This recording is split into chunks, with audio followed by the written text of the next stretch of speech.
Hey guys what's up, this is Er Pradeep और आप देख रहे हैं मेरा चैनल एमएट एजुकेटर्स। तो आज मैं आपको कराने जा रहा हूँ कक्षा 6 का अध्याय 4 है भूगोल का, ज्योग्राफी का, जिसका नाम है मानचित्र। तो शुरू करते हैं। आप पिछले अध्याय में ग्लोब के महत्व के बारे में पढ़ चुके हैं और जो ग्लोब है उसमें अध्ययन की जो कुछ सीमाएं होती हैं। जब हम पूरी पृथ्वी का अध्ययन करना चाहते हैं तब ग्लोब हमारे लिए काफ़ी उपयोगी साबित होता है। लेकिन जब हम पृथ्वी के केवल एक ही भाग जैसे अपने देश, राज्यों, जिलों, शहरों तथा गांवों के बारे में जब अध्ययन करना चाहते हैं तो यह हमारे लिए उतना उपयोगी साबित नहीं होता।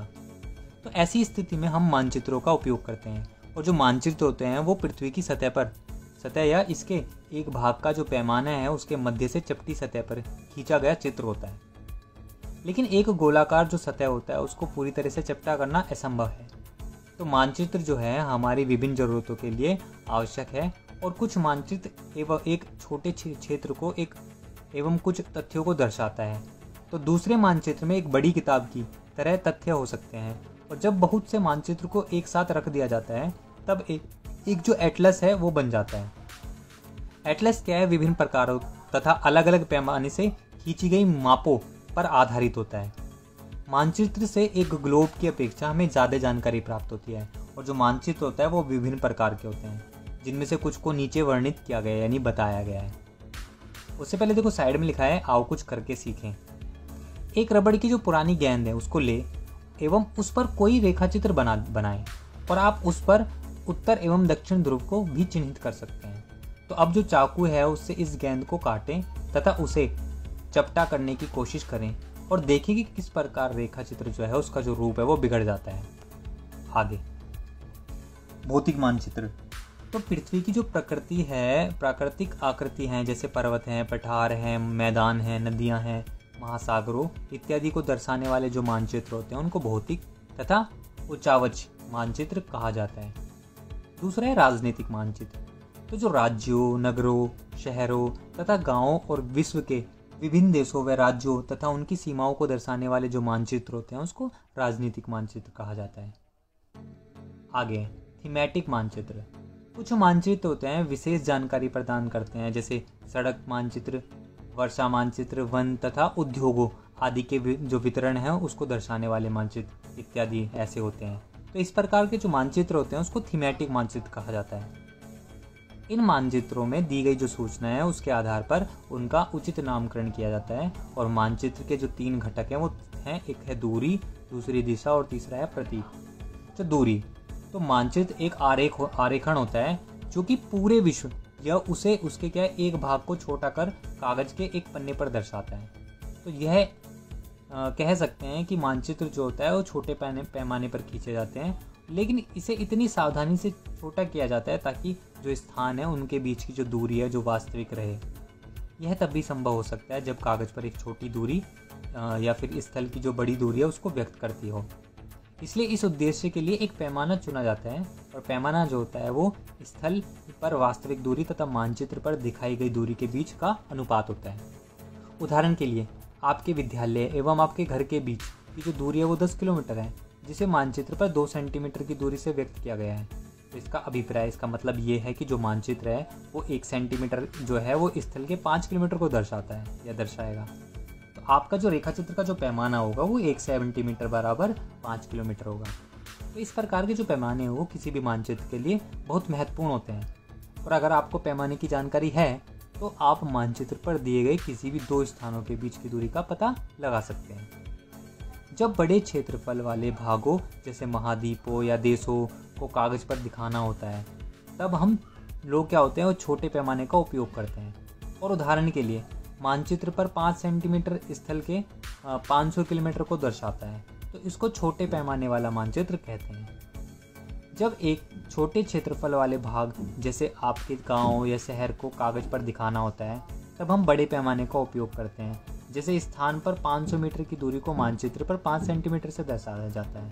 तो इस प्रकार के मानचित्र को बड़े पैमाने वाला मानचित्र कहा जाता है।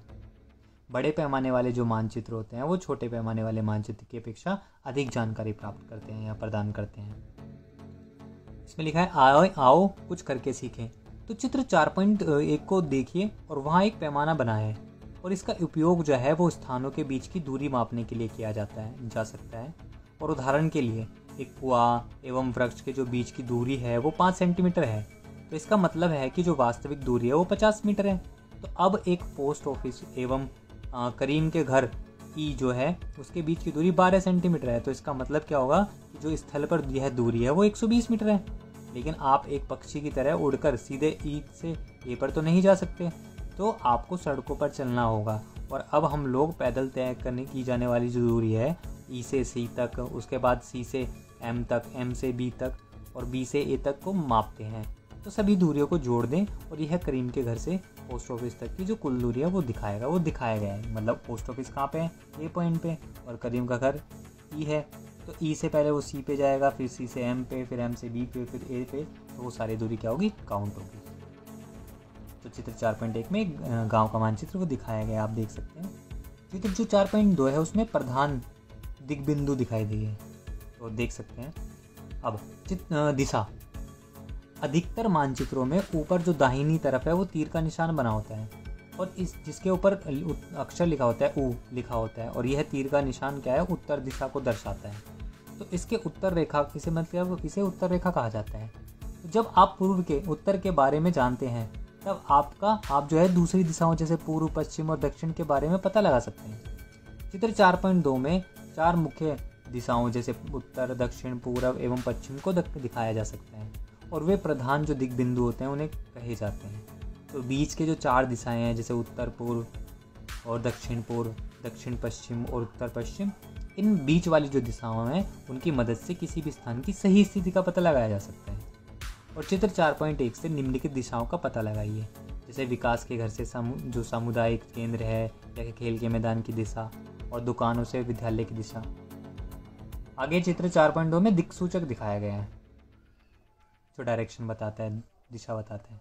आगे हम दिक्सूचक की जो सहायता है उससे किसी स्थान की दिशा का पता लगा सकते हैं और यह एक यंत्र है जिसकी सहायता से मुख्य दिशाओं का पता लगाया जाता है। और इसकी जो चुंबकीय सुई है उसकी दिशा जो है हमेशा उत्तर दक्षिण की दिशा में होती है। चित्र 4.2 में दिखाया गया है, बी में। अब प्रतीक क्या होते हैं, तो यह किसी भी मानचित्र का तीसरा प्रमुख घटक है और किसी भी मानचित्र पर वास्तविक जो आकार है एवं जो प्रकार में विभिन्न आकृतियां हैं उन जैसे भवन, सड़कों, पुलों, वृक्षों, रेल की पटरियों या फिर कुएं को दिखाना संभव नहीं होता।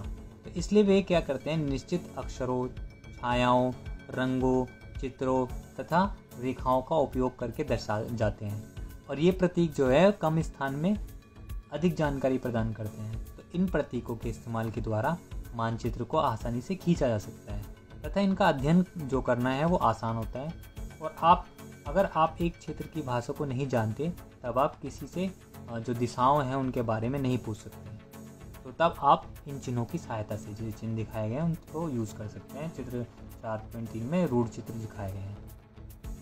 आगे अब इसके द्वारा मानचित्र से जानकारी प्राप्त कर सकते हैं और मानचित्रों की जो विश्वव्यापी भाषा होती है जिसे सभी आसानी से समझ सकते हैं, इन प्रतीकों के उपयोग से के संबंध में एक अंतर्राष्ट्रीय सहमति है। और ये जो रूढ़ चित्र हैं, जो इन्हें क्या कहते हैं, रूढ़ प्रतीक कहते हैं। चित्र 4.4 में सुंदरपुरम गांव और इसके आसपास का क्षेत्र दिखाया गया है। अब कुछ रूढ़ प्रतीक चित्र 4.3 में दर्शाए गए हैं और विभिन्न रंगों का उपयोग भी इसी उद्देश्य से किया जाता है कि उदाहरण के लिए जैसे सामान्यतः नीले रंग का इस्तेमाल जलाशयों के लिए किया जाता है, भूरे रंग का पर्वतों के लिए, पीले रंग का पठारों के लिए, और जो हरा रंग होता है वो मैदानों के दर्शाने के लिए किया जाता है। चित्र जो रेखा चित्र है आगे। अब रेखा चित्र एक आरेखण होता है जो पैमाने पर आधारित न होकर के याददाश्त और स्थानीय प्रेक्षण पर आधारित होता है। यानी कभी कभी किसी क्षेत्र के एक कच्चे आरेख की आवश्यकता वहाँ के एक स्थान को दूसरे स्थान के सापेक्ष दिखाने के लिए होता है। तो मान लीजिए कि आप अपने मित्र के घर जाना चाहते हैं लेकिन आपको रास्ते की जानकारी नहीं है और आपका मित्र आपने घर के रास्ते को बताने के लिए एक कच्चा आरेख बना सकता है। तो इस प्रकार के जो कच्चे आरेख होते हैं उसको बिना पैमाने की सहायता से खींचा जा सकता है, तो खींचा जाता है तथा इसे रेखा चित्र मानचित्र भी मतलब कहा जाता है।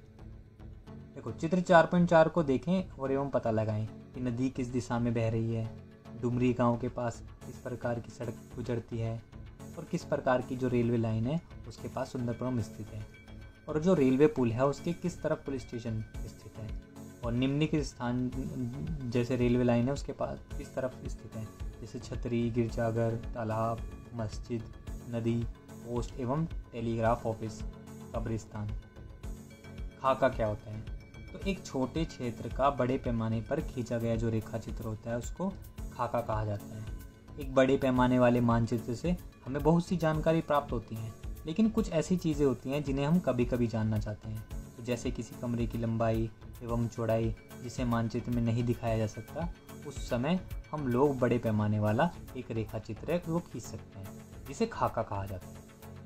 तो अगर किसी को कोई चीज़ ना समझ में आई हो तो प्लीज़ कमेंट करें, और अगर ये वीडियो आपको अच्छी लगी तो लाइक करें, शेयर करें, सब्सक्राइब करें और वेट कीजिए मेरी नेक्स्ट वीडियो को जो बहुत जल्दी आने वाली है। और तब तक के लिए बाय, धन्यवाद।